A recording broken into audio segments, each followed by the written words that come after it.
Good morning student. हम बात कर रहे थे हमारी पाठ्यपुस्तक वितान का प्रथम अध्याय सिल्वर वेडिंग, जिसमें अब तक हमने देखा कि किस तरह से यशोधर बाबू के द्वारा किशनदा से सीखी हुई बातों और परंपराओं और अनुभवों का निर्वहन किया जाता है और यशोधर का परिवार संयुक्त परिवार से अलग और एकाकी होने के बाद किस तरह आधुनिकता के आचरण में रंग जाता है। आधुनिकता के आचरण में रंगने के उपरांत यशोधर बाबू के परिवार वालों को यशोधर बाबू का परंपरावादी रवैया, रूढ़ियों का निर्वहन करना, रिश्तों को निभाना या अपनी बात को मनवाने का प्रयास करना, ये बातें किसी भी प्रकार उचित प्रतीत नहीं होती। इस वजह से उनके परिवार में अंतर्द्वंद की, तनाव की या विचारधाराओं में मतभेद की स्थिति हमेशा दिखाई देती है।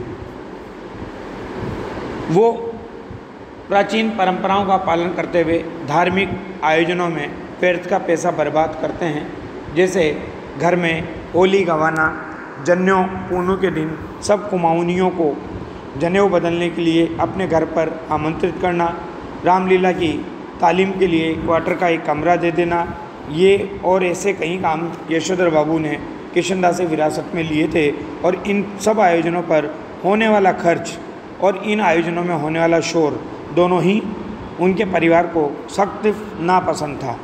अब बात करते हैं आगे की, पेज नंबर 11, अंतिम गद्यांश। अब कोई भी व्यक्ति होता है वो समाज में प्रतिष्ठा को प्राप्त करना चाहता है, एक प्रतिष्ठित पद का धारक बनना चाहता है, तो वो ऐसे कार्य करता है जिससे समाज में उसकी प्रतिष्ठा बढ़े। तो यशोधर जी को भी प्रतिष्ठा प्राप्ति की चाहत थी, उसके बारे में यहाँ पर बताया गया है। यशोधर जी चाहते हैं कि उन्हें समाज का सम्मानित बुजुर्ग माना जाए, लेकिन जब समाज ही न हो तो ये पद उन्हें क्यों कर मिले। बस अब ये इसलिए कहा गया है क्योंकि जिस जगह वो रहते थे वहाँ पर उनका समाज नहीं था, और जब समाज नहीं था तो उनको सम्मानित बुजुर्ग मानने का कोई प्रश्न ही नहीं उठता। यशोधर जी कहते हैं कि बच्चे मेरा आदर करें और उसी तरह हर बात में मुझसे सलाह ले जिस तरह मैं किशनदा से लिया करता था। यहाँ पर देखिए परंपरावादी संस्कार दिखाई दे रहा है कि पुराने ज़माने में पुत्र हमेशा पिता से सलाह लेता था या छोटा हमेशा बड़े से सलाह लेता था, तो ये हमेशा किशनदा से सलाह लिया करते थे। परंतु आज आधुनिक बनने के बाद इनके पुत्र पुत्री इनसे किसी प्रकार की चर्चा या विचार विमर्श नहीं करते और किसी काम में इनसे सलाह नहीं लेते। यहाँ तक कि इनकी परंपराओं का विरोध करते हुए, इनकी बातों का विरोध करते हुए इनको अपमानित भी कर देते हैं, इनको आदर भी प्राप्त नहीं होता। यशोधर बाबू डेमोक्रेट बाबू हैं और हरगिज ये दुराग्रह नहीं करना चाहते कि बच्चे उनके कहे को पत्थर की लकीर समझें। ऐसा इसलिए क्योंकि वो भी जानते हैं कि मेरी हर बात उचित नहीं हो सकती या स्वीकार्य नहीं हो सकती, इसलिए वो ये भी नहीं चाहते कि पत्थर की लकीर की तरह मेरी बात को माना जाए। लेकिन यह भी क्या हुआ कि पूछा न ताछा, जिसके मन में जैसा आया करता रहा।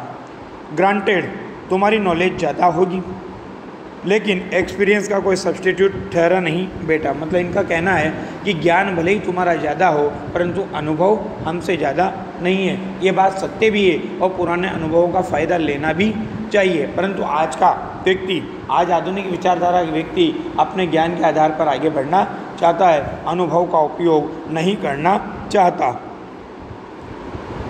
मानो न मानो झूठे मुँह से सही एक बार पूछ तो लिया करो, ऐसा कहते हैं यशोधर बाबू। और बच्चे यही उत्तर देते हैं, बब्बा आप तो हद करते हैं, जो बात आप जानते ही नहीं आपसे क्यों पूछें। यह बात सत्य भी है कि आधुनिक व्यवहार, जीवन शैली, परंपराएं या साधन बिल्कुल बदल चुके हैं और पुराने लोगों को उनका ज्ञान नहीं है। तो अगर उन कार्यों को कर रहे हैं तो उनके बारे में पुराने लोगों से पूछने की कोई आवश्यकता नहीं रह जाती, क्योंकि पुराने लोगों को जब जानकारी नहीं है तो उनसे पूछने का कोई लाभ होने वाला भी नहीं है। अब आगे देखिए, प्रवचन सुनने के बाद यशोधर बाबू सब्जी मंडी गए। यशोधर बाबू को अच्छा लगता अगर उनके बेटे बड़े होने पर अपनी तरफ से ये प्रस्ताव करते कि दूध लाना, राशन लाना, CGHS डिस्पेंसरी से दवा लाना, सदर बाज़ार जाकर दालें लाना, पहाड़गंज से सब्जी लाना, डिपो से कोयला लाना, ये सब काम आप छोड़ दें, अर्थात घर की सारी जिम्मेदारियां आप छोड़ दें, हम इनका निर्वहन कर लेंगे। परंतु उनके पुत्रों ने ऐसा कोई भी कार्य अपने हाथ में लेने के लिए सहमति नहीं दिखाई या इच्छा प्रकट नहीं की। अब हम कर दिया करेंगे। एक आध बार बेटों से खुद उन्होंने ही कहा, तब वे एक दूसरे से कहने लगे कि तू किया कर, तू क्यों नहीं करता। मतलब उनके बेटों में ही टकराव की स्थिति पैदा हो गई। इतना कोहराम मचा और लड़कों ने एक दूसरे को इतना ज़्यादा बुरा भला कहा कि यशोधर बाबू ने इस विषय को उठाना भी बंद कर दिया, क्योंकि जब से बेटा विज्ञापन कंपनी में बड़ी नौकरी पर गया है तब से बच्चों का इस प्रसंग में एक ही वक्तव्य है कि बब्बा, हमारी समझ में नहीं आता कि इन कामों के लिए आप एक नौकर क्यों नहीं रख लेते। मतलब अब वो पैसे का अभिमान आ गया और अपने पैसों के दम पर घर के कामों को करने के लिए नौकर रखना चाहते हैं। ईज़ा को भी आराम हो जाएगा, अर्थात माता को भी आराम हो जाएगा। कमाओ बेटा, नमक छिड़कते हुए ये भी कहता है कि नौकर की तनख्वाह मैं दे दूँगा। अब आप देखो यहाँ पर पिता का कितना बड़ा अपमान है कि पुत्र अगर कमाने लग गया तो क्या पिता को इस तरह अपमानित करेगा कि हर चीज़ में अपना पैसा दिखाने लग जाएगा। मानवता के दृष्टिकोण से ये बात उचित नहीं है, क्योंकि वो उस पिता के त्याग, समर्पण, ममता, वात्सल्य और बलिदान को भूल जाता है जो पिता ने संपूर्ण जीवन अपने पुत्र पुत्रियों के ऊपर समर्पित किया। यशोधर बाबू को यही समहाउ इम्प्रॉपर मालूम होता है कि उनका बेटा अपना वेतन उनके हाथ में नहीं रखे। यह सही है कि वेतन स्वयं बेटे के अपने हाथ में नहीं आता, अकाउंट ट्रांसफ़र द्वारा बैंक में जाता है। लेकिन क्या बेटा बाप के साथ जॉइंट अकाउंट नहीं खोल सकता था? झूठे मुँह से ही सही, एक बार ऐसा कहता तो सही। तो इस पर बेटे का अपने वेतन को अपना समझते हुए बार बार कहना कि ये काम मैं अपने पैसे से करने को कह रहा हूँ, आपके से नहीं जो आप नुक्ताचीनी करें। नुक्ताचीनी करना यानी कमी निकालना। मतलब पुत्र कोई भी काम करता तो क्या कहता कि मैं अपने पैसे से कर रहा हूँ, आपके पैसों से नहीं कर रहा। वो अपने पैसों का रोब अपने पिता को दिखाता है। इस क्रम में बेटे ने पिता का ये क्वार्टर तक अपना बना लिया है। अपना वेतन अपने ढंग से वह इस घर पर खर्च कर रहा है। कभी कारपेट बिछवा रहा है, कभी पर्दे लगवा रहा है, कभी सोफ़ा आ रहा है, कभी डनलप वाला डबल बेड आ रहा है और कभी श्रृंगार की मेज आ रही है। अर्थात आधुनिकता की सभी सामग्री उनके पुत्र के द्वारा अपनी कमाई से उस घर में संग्रहित की जा रही है, जो कि यशोधर बाबू को बुरी भी लगती है, परंतु वो स्वीकार भी करते हैं इस चीज़ को। मतलब विरोधी अंतर्द्वंद की स्थिति वो स्वीकार इसलिए करते हैं क्योंकि उन्हें पता है कि ये सब चीज़ें समाज में स्टैंडर्ड बढ़ाती है, स्टेटस को बहुत ऊंचा करती है। कभी टीवी, कभी फ्रिज, क्या हुआ ये? और ऐसा भी नहीं कहता कि लीजिए पिताजी मैं आपके लिए ये टीवी ले आया। कहता यही है कि मेरा टीवी है, समझे, इसे कोई न छुआ करे। क्वार्टर ही उसका हो गया, ये अच्छी रही। अब इनका एक नौकर भी रखो घर में, इनका नौकर होगा तो इनके लिए ही होगा, हमारे लिए तो क्या होगा। ऐसा समझाते हैं यशोधर बाबू घरवाली को।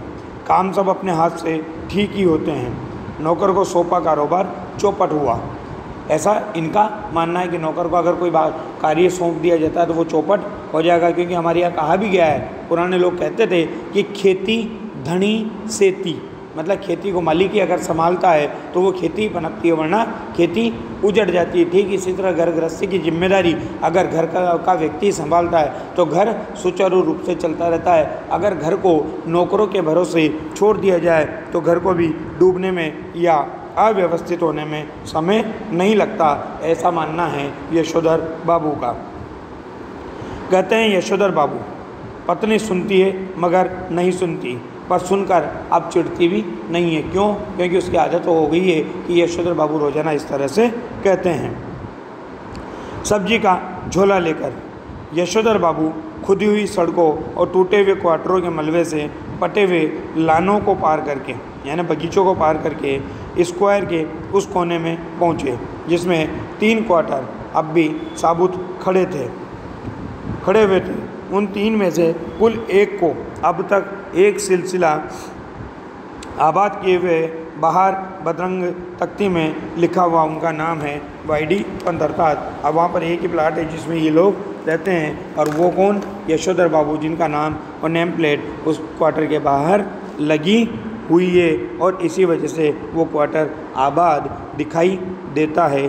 धन्यवाद।